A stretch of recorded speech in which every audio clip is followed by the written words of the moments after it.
সুপ্রিয় দর্শক মণ্ডলী, ইসলামী স্থাপত্যকলা বাংলার মসজিদ অনুষ্ঠানের তরফ থেকে আপনাদের জানাই আন্তরিক শুভেচ্ছা। এই অনুষ্ঠানের মাধ্যমে আমরা ঐতিহ্যবাহী মসজিদের পরিচিতি তুলে ধরার চেষ্টা করি। আজকে আমরা তুলে ধরব বাবা আদম শাহী জামে মসজিদের পরিচিতি।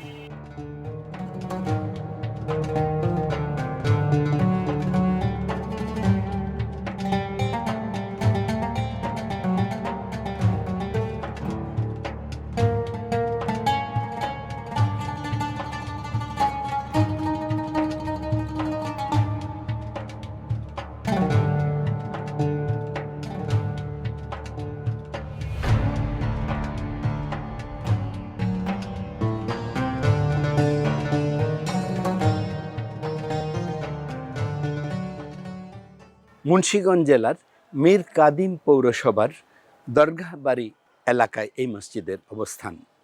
এটি কাজী কসবা নামেও পরিচিত। কসবা শব্দের অর্থ হলো ন্যায়, অর্থাৎ কাজী কসবা মানে হলো ন্যায়ের কাজী। এই কসবা শব্দের উপর ভিত্তি করে এখানে আরও কয়েকটি নামকরণ করা হয়েছে, যেমন কাজী কসবা, নগর কসবা। অর্থাৎ নগর কসবা বলতে আমরা বুঝাই যে ন্যায়ের নগর। এই শব্দগুলো ব্যবহার করে এই এলাকার পরিচিতি। এই মসজিদের ঠিক পূর্ব দিকেই রয়েছে মূল সড়কের পাশে সেই বাবা আদমের কবর। এই বাবা আদম সৌদি আরবের তায়েফ শহর থেকে এই এলাকায় এসেছিলেন ধর্মপ্রচারের উদ্দেশ্যে। বাবা আদম বলার কারণ হলো আজ থেকে সেই 542 বছর আগে, প্রায় 550 বছর আগে জঙ্গল ছিল এই এলাকা। বাবা আদম কিন্তু এই এলাকায় আসার পর থেকে ধর্মপ্রচারে এত মগ্ন ছিলেন যে উনি এক পর্যায়ে মহান আল্লাহ পাকের উদ্দেশ্যে ধর্মপ্রচার শুরু করতে গিয়ে এলাকাবাসীকে আল্লাহ পাকের পথে ডাকতে শুরু করলেন এবং ধর্মপ্রচার এমনভাবে উনি করা শুরু করলেন যে মানুষ তার কথা বিশ্বাস করতে থাকলো। মহান আল্লাহ পাকের এই ঘরে এসে নামাজ আদায় করতে থাকলো। এক পর্যায়ে সবাই চিন্তা করলো যে ওনাকে শ্রদ্ধার সাথে কি ডাকা যায়, তাই শ্রদ্ধা ভরে সবাই বাবা ডাকা শুরু করলো এবং বাবা আদম নামে উনি পরিচিত হয়ে উঠলেন। সেই নামানুসারে মসজিদেরও নামকরণ করা হয়েছে বাবা আদম শাহী জামি মসজিদ। এই এলাকায় তখন মসজিদ ছিল না। জালালউদ্দিন ফতেহ শাহের আমলে মালিক কাফুর এই মসজিদ নির্মাণ করেন।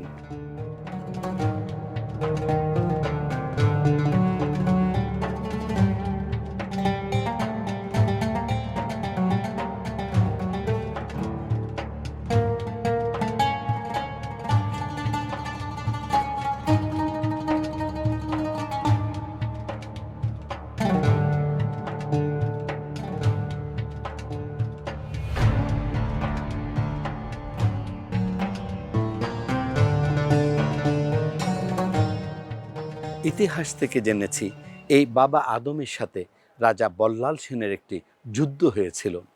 যুদ্ধের একটি কাহিনী আছে, সেটি হলো যে বল্লাল সেন যখন যুদ্ধে অংশগ্রহণ করে তখন তার পরিবারকে বলে গিয়েছিল যে আমি দুটো কবুতর নিয়ে যাচ্ছি, এই কবুতরগুলো যদি উড়ে উড়ে তোমার বাড়িতে ফিরে আসে তোমরা ধরে নিও আমি পরাজিত হয়েছি বা আমাকে হত্যা করা হয়েছে, ফলে তোমরাও তোমাদের আত্মাহুতি দিয়ে জীবন শেষ করে দিও।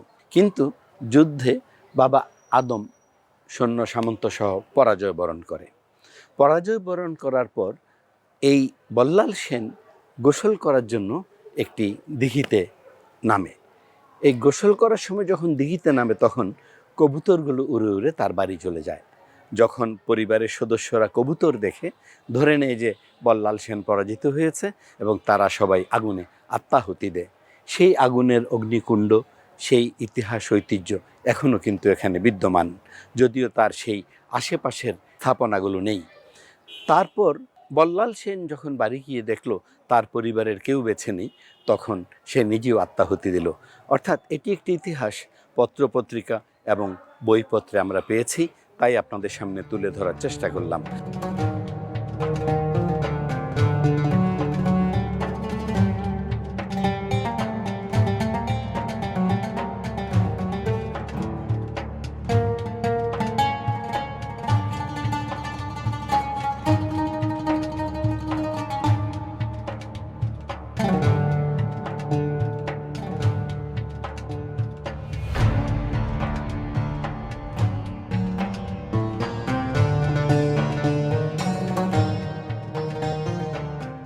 1483 খ্রিস্টাব্দে মালিক কাফুর এই মসজিদ নির্মাণ করেছিলেন। আজ থেকে 542 বছর আগের স্থাপত্য, মহান আল্লাহ পাকের এই ঘর। কেমন যেন শিহরণ দিয়ে উঠে যদি স্পর্শ করি। এই দেয়ালগুলো, এই স্থাপত্য, এই ইটগুলো ছোট ছোট, এত সুন্দর করে সেই 542 বছর আগে লাগানো হয়েছিল যা এখনও অক্ষুণ্ণ আছে। এখনও 5 ওয়াক্ত নামাজ হয়, মসজিদের বাইরে মুসল্লিদের জায়গা দেওয়া যায় না। স্থাপত্যগুলো যদি আমরা লক্ষ্য করি, 3টি প্রবেশ পথ রয়েছে পূর্ব দিকে, উত্তর দক্ষিণ মিলিয়ে, এবং 4 কোণায় যে 4টি পিলার রয়েছে বিশাল ব্যাসার্ধের, অন্তত 4 ফিট করে করে এক একটি পিলারের ব্যাসার্ধ।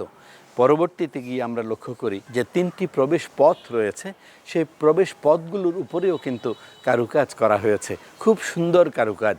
শিলালিপি রয়েছে ঠিক মূল প্রবেশ পথের উপরে, আর টেরাকোটা কারুকাজ তো রয়েছেই সেই আমলের। এত চমৎকার করে সাজানো হয়েছে যা এখনও দেখলে মনে হয় যেন আমাদের সামনে সেই 550 বছর আগের ইতিহাস দাঁড়িয়ে আছে। আমরা মহান আল্লাহ পাকের এই ঘর বাবা আদম শাহী জামে মসজিদের 3টি প্রবেশ পথের মাঝখানের প্রবেশ পথ দিয়ে আমরা এখন মূল মসজিদে প্রবেশ করব। আমরা এখন বাবা আদম শাহী জামে মসজিদের মূল নামাজ ঘরে প্রবেশ করলাম। দেয়ালগুলো আমরা লক্ষ্য করলাম 6 থেকে 7 ফিট ব্যাসার্ধের দেয়াল, ইট দিয়ে তৈরি। এই যে চমৎকার স্থাপত্য সেই আমলের আমরা লক্ষ্য করছি। এই 3টি প্রবেশ পথের সাথেও কিন্তু মসজিদের ভেতরের অংশের স্থাপত্যকে মজবুত করার জন্য পিলার ব্যবহার করা হয়েছে। এই পিলার কিন্তু উত্তর দক্ষিণে রয়েছে এবং পূর্ব পশ্চিমেও রয়েছে। মাঝখানে 2টো পিলার রয়েছে। বাবা আদম শাহী জামে মসজিদের মূল নামাজ ঘরে 5টি কাতার রয়েছে। এই 5 কাতারে প্রায় 200 মুসল্লি একসাথে নামাজ আদায় করতে পারেন। চারপাশে আমরা লক্ষ্য করছি মসজিদের উত্তরে এবং দক্ষিণে এক সময় দরজা ছিল, অর্থাৎ 2টো করে উত্তরে, 2টো করে দক্ষিণে, 4টি। এই মসজিদের মূল নামাজ ঘরের মাঝামাঝি অংশে দেখতে পাচ্ছি সম্পূর্ণ মসজিদটিকে 2টি পিলারের উপর ভিত্তি করে নির্মাণ করা। স্থাপত্য নকশা এমনভাবে করা হয়েছে যে এই 2টো পিলার এই মসজিদকে আজকে শত শত বছর ধরে মজবুত করে ধরে রেখেছে। এই পিলারগুলোর বৈশিষ্ট্য হলো, আমরা 2টো পিলারের অংশে দেখতে পেলাম এগুলো মূলত কষ্টি পাথরের পিলার, এবং সেই পাথরের পিলারগুলো উপর থেকে ঠিক নিচ পর্যন্ত একটি অংশ, একটি পাথর, কিন্তু এখানে অর্ধেক করে বা ভাগ করে দেয়া হয়নি। হালকা আবার স্থাপত্য নকশাও করা হয়েছে, মাঝখানে ফুলের পাতা মতো করে, এবং নিচেও কিন্তু কারুকাজ আছে সেই আমলের। এই 2টো পিলার এই মসজিদের 6টি গম্বুজকে, মসজিদের মূল স্থাপত্যকে ধরে রেখেছে আজকে শত শত বছর ধরে।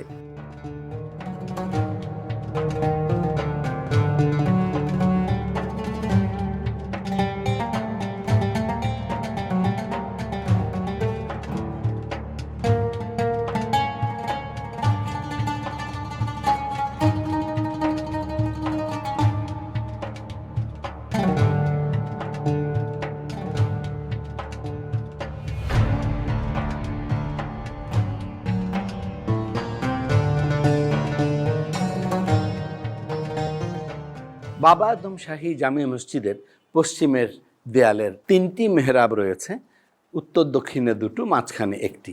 এই মেহরাবগুলোর মাঝখানে যে পিলারগুলো আছে সেই পিলারগুলোর স্থাপত্য যদি আমরা বর্ণনা করি, আমরা লক্ষ্য করি পদ্ম ফুলের পাতা নিচের অংশ এবং পিলারের উপরে ভাঁজ করে তার উপরে আরও স্থাপত্য নকশা দিয়ে সাজানো হয়েছে। মূল মেহরাবটি কিন্তু উল্লেখযোগ্য একটি বৈশিষ্ট্য রয়েছে।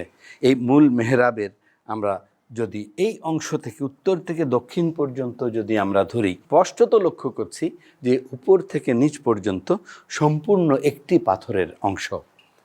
এত বিশাল পাথর সেই 550 বছর আগে কীভাবে এখানে আনা হয়েছিল, কীভাবে সংযোজন করা হয়েছিল, কোন শিল্পীরা এটি সাজিয়েছেন, স্থাপত্য নকশা কারা করেছেন, মহান আল্লাহ পাক তাদের ভালো করুন।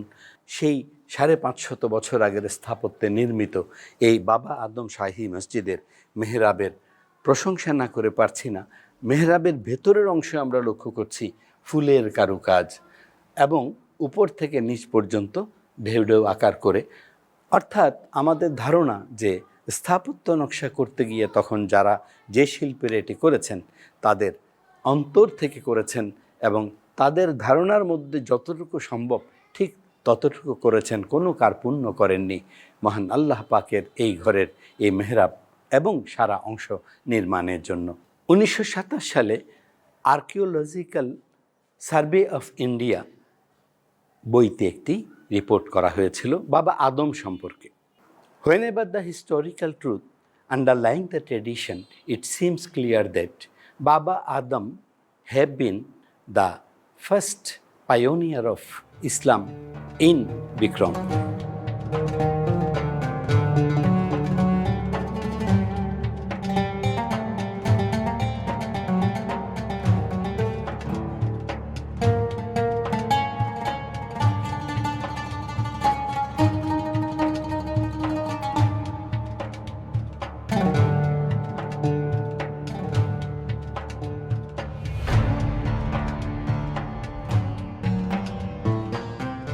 আমরা এখন কথা বলবো বাবা আদম শাহী জামে মসজিদের শ্রদ্ধেয় মুয়াজ্জিন এবং ইমাম মাওলানা মোহাম্মদ সানাউল্লাহর সাথে। আমরা ওনার কাছে এই মসজিদের ইতিহাস ঐতিহ্য সম্পর্কে কিছু জানতে চাইব। এই মসজিদকে ঘিরে পুরনো অনেক ইতিহাস বাংলায় প্রচলিত আছে। এই মসজিদ যার নামে গঠন করা হয়েছে, তিনি আরবের তায়েফ শহরে তার জন্ম। সেখান থেকে তিনি ইসলামের দাওয়াত নিয়ে আমাদের দেশে আসছেন। এই মসজিদ অনেক বছর ধরে এভাবেই টিকে আছে এবং এই মসজিদে নামাজ পড়ে অনেক দূর দূরান্ত থেকে মানুষ আসে। সারা বাংলাদেশ থেকে এই মসজিদে মানুষ আসে নামাজ পড়ার জন্য। এবং এই মসজিদের বিশেষ একটা গুণ বৈশিষ্ট্য হলো, মসজিদের ভিতরে শীতের দিনে অতিরিক্ত ঠান্ডা পড়ে না এবং গরমের দিনে অতিরিক্ত গরমটাও পড়ে না। সবসময় একটা সুন্দর একটা আবহাওয়া থাকে ভিতরে এবং এটার যে সুন্দর কারুকার্য আছে সেটা তো অতুলনীয়। অনেক কিছু আছে, এটা এখনও অক্ষত আছে। ওপরে 6টা গম্বুজ আছে, 2টা পিলারের উপরে 6টা গম্বুজ মূলত দাঁড়ানো আছে। এরপরে এই মসজিদের এখন কিছু সংস্কারের প্রয়োজন। এখন দেখা যায় এই যে গম্বুজের উপর দিয়ে কিছু কিছু জায়গা থেকে পানি পড়ে, এই সমস্ত জায়গায় কিছু সংস্কার করা দরকার, কেননা এটা আমাদের একটা ঐতিহ্য। এটা যদি নষ্ট হয়ে যায় আমাদের ইতিহাস আর খুঁজে পাওয়া যাবে না। এই জন্য এই মসজিদকে সংস্কার করা একান্ত প্রয়োজন, যে এই মসজিদটা যেন হাজারো বছর এখনো টিকে থাকে।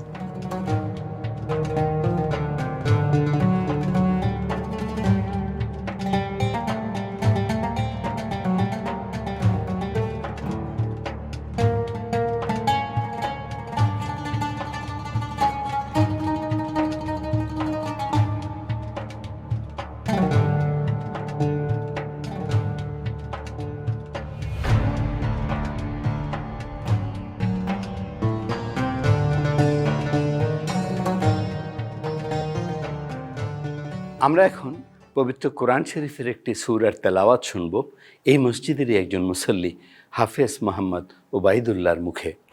আউযু বিল্লাহি মিনাশ শাইতানির রাজীম। বিসমিল্লাহির রহমানির রহিম। سنة من قد أرسلنا قبلك من رسلنا ولا تجد لسنتنا تحويلا أقم الصلاة لدلوك الشمس إلى غسق الليل وقرآن الفجر إن قرآن الفجر كان مشهودا ومن الليل فتهجد به نافلة لك عسى أن يبعثك ربك مقاما محمودا وقل رب أدخلني مدخل صدق وأخرجني مخرج صدق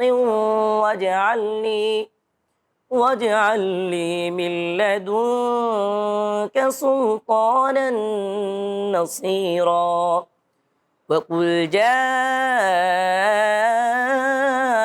الحق وزهق الباطل إن الباطل كان زهوقا صدقت يا رب العالمين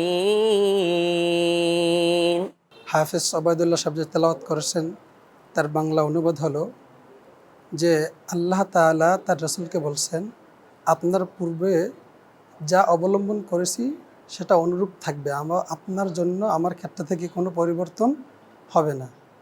এরপরে বলা হয়েছে যে দ্বিতীয় আয়াতটা আকিমিস সালাতা লিদুলুকিশ শামসি ইলা গাসাকিল লাইলি ওয়া কুরআনাল ফাজর, যে নামাজ সূর্য হেরে যাওয়া থেকে শুরু করে রাত্র অন্ধকার হওয়া পর্যন্ত আপনারা নামাজ কায়েম করবেন।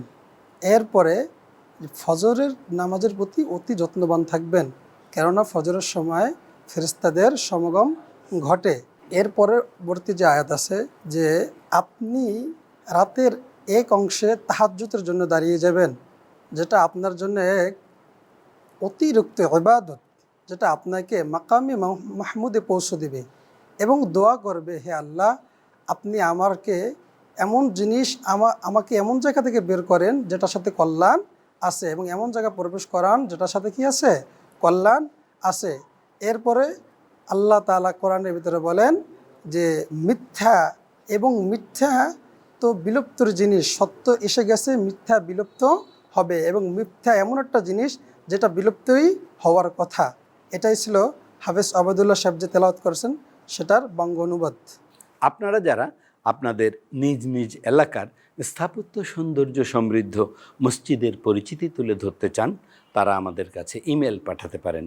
আমাদের কাছে ইমেল পাঠানোর ইমেল আইডি producerbanglarmasjid@gmail.com। এই বাবা আদম শাহী জামে মসজিদ মূল প্রবেশপথ, 3টি প্রবেশপথ রয়েছে, উপরে শিলালিপি, সেই 542 বছর আগে লাগানো। মূল সড়কের পাশেই বাবা আদম শাহীতে আছেন। সরু পথ দিয়ে মসজিদে প্রবেশ করতে হয়, সামনে খোলা জায়গা রয়েছে, গাছপালা রয়েছে। দীর্ঘদিন হওয়ায়, শত শত বছর হয়ে যাওয়ায় মসজিদের দেয়ালে শ্যাওলা পড়ে গেছে, যত্নের একটু অভাব আছে। প্রচণ্ড বৃষ্টিপাত হলে পানি গম্বুজের নিচে থেকে মুসল্লিদের গায়ে এসে পড়ে, নামাজ পড়তে কষ্ট হয়। আমরা আশা করব এই সংস্কারগুলো যথাযথ কর্তৃপক্ষ করবেন এবং মহান আল্লাহ পাকের এই ঘরের যত্ন নেবেন, যাতে এই মসজিদ, এই ঘর যুগ যুগ ধরে ইবাদতের সাথে মুখরিত হয়ে বেঁচে থাকতে পারে। এই প্রত্যাশা করে আজকের মতো আমরা শেষ করছি বাবা আদম শাহী জামে মসজিদের পরিচিতি। আগামীতে দেখা হবে মহান আল্লাহ পাকের ঘর অন্য কোনো মসজিদের পরিচিতি নিয়ে।